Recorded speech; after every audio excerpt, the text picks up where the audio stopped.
Bonjour et bienvenue, voici notre tour d'horizon économique, géopolitique, énergétique et boursier. Nous sommes le mardi 3 décembre et pour comprendre comment tourne la planète finance qui croule sous les actualités brûlantes, c'est sur l'inforruptible et nulle part ailleurs. Et la thématique du jour, ce sera « On nous promettait l'enfer et les bourses sont au paradis ».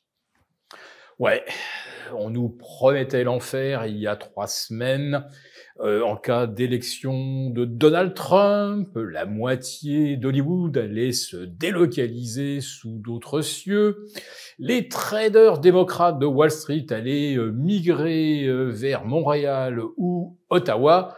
Mauvaise idée. Trump vient d'ailleurs de prévenir Justin Trudeau que si le Canada ne se conforme pas aux vœux des États-Unis en matière de sous-traitance automobile et dans d'autres domaines, eh bien, les surtaxes frapperont le Canada qui n'aura pas d'autre solution que de se rallier aux États-Unis pour devenir le 51e État. Décidément, avec Donald Trump, on ne s'ennuie jamais.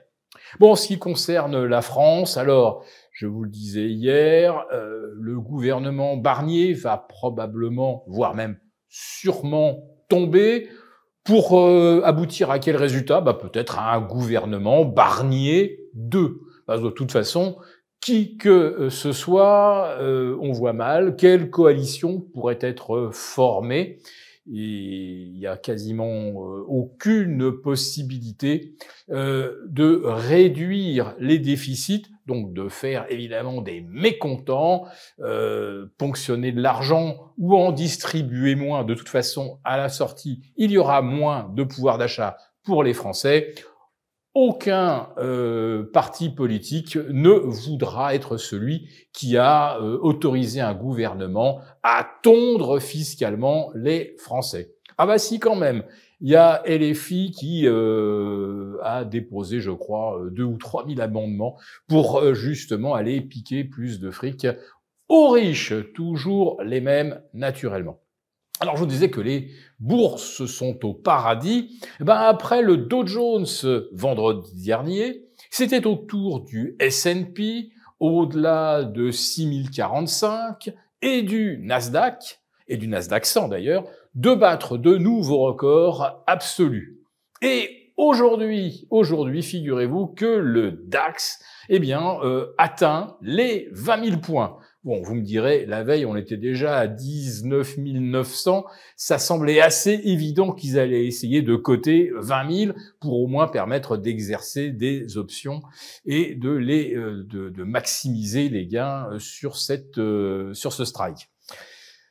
Alors, on peut être étonné de ce record de Francfort, alors que l'économie est en récession pour le 8e trimestre, que les grèves ont commencé chez Volkswagen, et on sait que quand il y a une grève qui commence en Allemagne, c'est que c'est quelque chose de dur.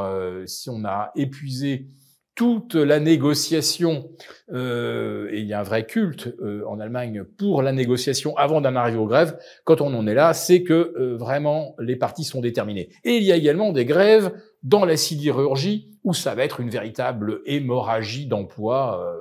On pourrait même aboutir à 50% de réduction des effectifs de ThyssenKrupp d'ici 2030. Donc ça va vraiment très mal en Allemagne. C'est d'ailleurs probablement une des raisons pour lesquelles la coalition d'Olaf Scholz a volé en éclats il y a 15 jours. Donc on se dirige vers une élection le 23 février prochain.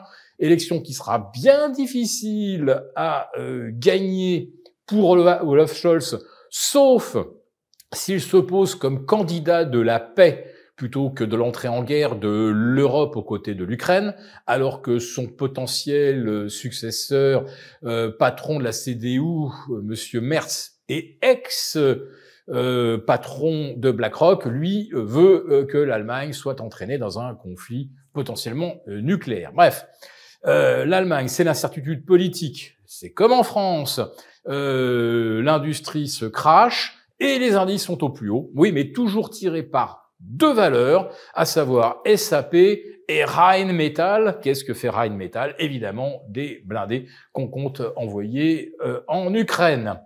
Bon, la France, elle exporte aussi des armes, mais la réalité, c'est que ces armes ne nous seront jamais payées. Et ça, c'est une des questions aussi en suspens. Imaginons même, dans le meilleur des mondes, que Monsieur Barnier est un successeur, qu'il parvienne à rallier une improbable coalition, qu'il arrive à définir un budget qui ne se fasse pas torpiller par une motion de censure.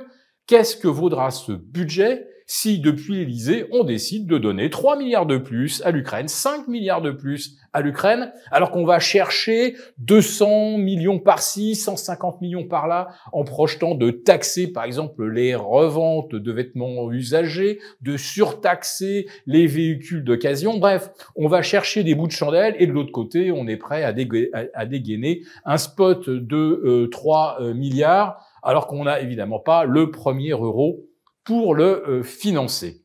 Voilà, donc c'est assez lunaire que tous les indices boursiers soient en pleine bourre, alors qu'en fait on ne sait pas du tout ce que Trump va faire sur le plan fiscal.